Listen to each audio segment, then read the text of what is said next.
Hi అండి, నమస్తే. చేపల ఇగురు ఎలా చేయాలో చూపించబోతున్నాను. చేపల కూర ఒక్క చోట ఒక్కలా చేసుకుంటారు. నేను చూపించబోయే ఈ రెసిపీ గోదావరి సైడ్ చాలా ఫేమస్. ఈస్ట్ వెస్ట్ వాళ్ళు చాలా బాగా చేస్తారు. అసలు చేపల కూర అంటే ఫస్ట్ గుర్తొచ్చేది గోదావరి. గోదావరి చేసే అద్భుతమైన వంటల్లో ప్రధాన పాత్ర చేపల కూర అని చెప్పొచ్చు. ఇంకా అస్సలు లేట్ చేయకుండా రెసిపీలోకి వెళ్ళిపోదాం.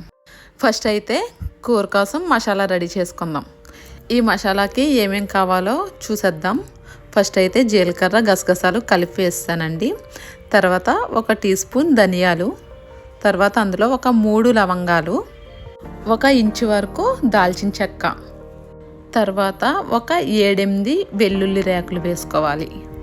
ఇప్పుడు ఇవన్నీ కలిపి పేస్ట్ లాగా మిక్సీ పట్టుకోవాలి. ఈ విధంగా వీడియోలో చూపిస్తున్నాను కదా, ఈ విధంగా కొంచెం వాటర్ వేసుకొని పేస్ట్ లాగా పట్టుకొని పక్కన పెట్టుకోవాలి. తర్వాత ఉల్లిపాయలు మిక్సీలో వేసుకొని ఇలాగా చూపిస్తున్న విధంగా బరగ్గా మిక్సీ పట్టుకోండి. ఉల్లిపాయలు మరీ పేస్ట్ లాగా పట్టుకోవద్దండి.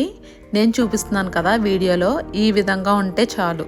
అంటే ఒక్కసారి మిక్సీలో వేసి 1 రౌండ్ తిప్పి ఆపేస్తే ఈ విధంగా అవుతాయి. ఈ విధంగా పట్టుకొని పక్కన పెట్టండి. తర్వాత చింతపండు నానబెట్టి పక్కన పెట్టుకోండి. చింతపండు ఒక 15 నిమిషాలు నానబెట్టుకుంటే చాలు. ఈ విధంగా నానబెట్టుకొని పక్కన పెట్టుకో. ఇప్పుడు నీట్గా శుభ్రం చేసుకున్న చేప ముక్కల్లో ఫస్ట్ ఒక 2 స్పూన్ల కారం వేసుకోండి. చేపల కూరకి కారం కొంచెం ఎక్కువనే పడుతుంది. అందులోనే రుచికి తగ్గ ఉప్పు. మనం సపరేట్గా మళ్ళీ ఉప్పు కారాలు కూరలో ఏం వేయమండి, చేపలకి వేసిందే. తర్వాత కొంచెం పసుపు ఇవి వేసుకొని నీట్గా మొత్తం చేప ముక్కలకి పట్టేలాగా బాగా కలుపుకోండి. ఇలాగా కలుపుకున్న చేప ముక్కల్ని పక్కన పెట్టుకోండి. వీటిని ఫ్రిడ్జ్లో పెట్టవలసిన పని లేదు, బయటే పెట్టండి.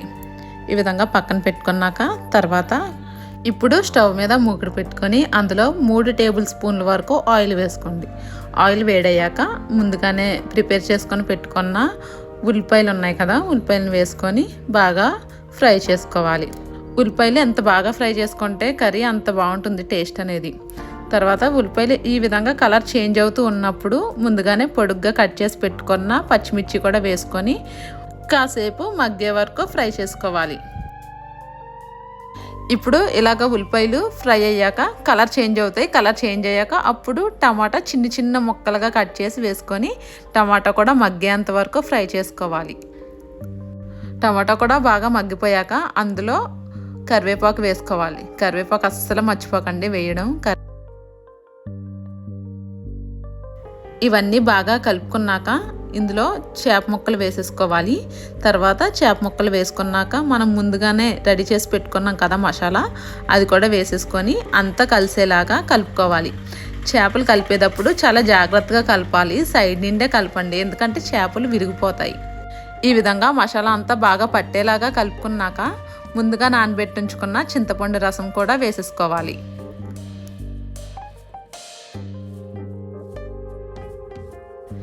చింతపండు రసం కూడా వేసేసుకున్నాక గట్టి పట్టుకొని జాగ్రత్తగా కలపండి, ముక్క ఎక్కడా విరగకుండా. ఇందులో మళ్ళీ మనం ఉప్పు కారం వేసే పనేం లేదండి. ఆల్రెడీ చేప ముక్కలకి ఉప్పు కారం పట్టించేసాం కదా, దాంతోటే సరిపోతుంది కర్రీ. ఇలాగ చింతపండు రసం వేసుకున్నాక ఒక్కసారి కలుపుకొని ఇందులో మళ్ళీ వాటర్ అడ్జస్ట్ చేసుకోవాలి. చేప ముక్కలు కలుపుకున్న గిన్నెలోనే వాటర్ 1 కప్ వరకు వేసుకొని ఆ వాటర్ని ఈ కర్రీలోకి వేసేసుకోండి. వేసుకున్నాక ఒకసారి మళ్ళీ కర్రీ అంతా కలుపుకోండి. కూరని సైడ్స్ నుండి కలపండి, ముక్కలు విరగకుండా కలుపుకొని ఒకసారి మూత పెట్టుకొని ఒక 5 నిమిషాలు ఉడికించండి. తర్వాత మళ్ళీ ఒకసారి మూత తీసి చూసి కూరనంతా ఒకసారి మళ్ళీ కలుపుకోవాలి. ఈ టైంలో ఏమైనా ఉప్పు కారాలు కర్రీలో సరిపోకపోతే ఈ టైంలో అడ్జస్ట్ చేసుకోవచ్చు. ఇలా ఉడుకుతున్నప్పుడే ఉప్పు కారం వేసుకొని ఒకసారి కలుపుకోవాలి. నాకైతే అన్నీ సరిపోయాయండి. మళ్ళీ ఒకసారి మూత పెట్టుకొని మళ్ళీ ఉడికించుకోవాలి. మళ్ళీ ఒక 5 నిమిషాల తర్వాత మూత తీసుకొని చూసి పైనుండి కొత్తిమీర వేసుకోండి. కొత్తిమీర వేసుకున్నాక కూడా ఒకసారి మూత పెట్టుకొని ఇంకొక 5 నిమిషాలు ఉడికించి స్టవ్ ఆఫ్ చేసేసుకోండి. అంతే అండి, ఎంతో రుచికరమైన గోదావరి చేపల ఇగురు రెడీ అయిపోయింది. చాలా టేస్టీగా ఉంటుంది. ఒక్కసారి ఈ విధంగా ట్రై చేసి చూడండి. చేపల కూర ప్రత్యేకత ఏంటంటే వండిన రోజు కంటే మరునాడికి చాలా టేస్టీగా ఉంటుంది. ఈ విధంగా ఒకసారి మీ ఇంట్లో ట్రై చేసి చూడండి. ట్రై చేశాక ఎలా వచ్చిందో అన్నది కామెంట్స్లో చెప్పడం అస్సలు మర్చిపోకండి. వీడియో నచ్చిందని అనుకుంటున్నాను. వీడియో నచ్చితే లైక్ చేయండి. చేపల కూర ఇష్టమైన మీ ఫ్రెండ్స్కి ఫ్యామిలీకి షేర్ చేయండి. ఇంకా మన ఛానల్ని సబ్స్క్రైబ్ చేసుకోకపోతే సబ్స్క్రైబ్ చేసుకోండి. మన ఛానల్లో చాలా మంచి వీడియోస్ ఉంటాయి, వెళ్ళి చూసేయండి. మీలో ఎవరైనా ఇప్పుడిప్పుడే వంటలు నేర్చుకుంటూ ఉంటే మన ఛానల్లో ఉన్న రెసిపీస్ ట్రై చేయండి. చాలా బాగా వస్తాయి, చాలా ఈజీగా ఉంటాయి. Thank you so much for watching. మళ్ళీ ఇంకొక స్పెషల్ రెసిపీతో మీ ముందుకు వస్తాను. అప్పటి వరకు ఛానల్ని చూసేయండి. ఛానల్ని సబ్స్క్రైబ్ చేసుకోవడం మర్చిపోకండి. బాయ్.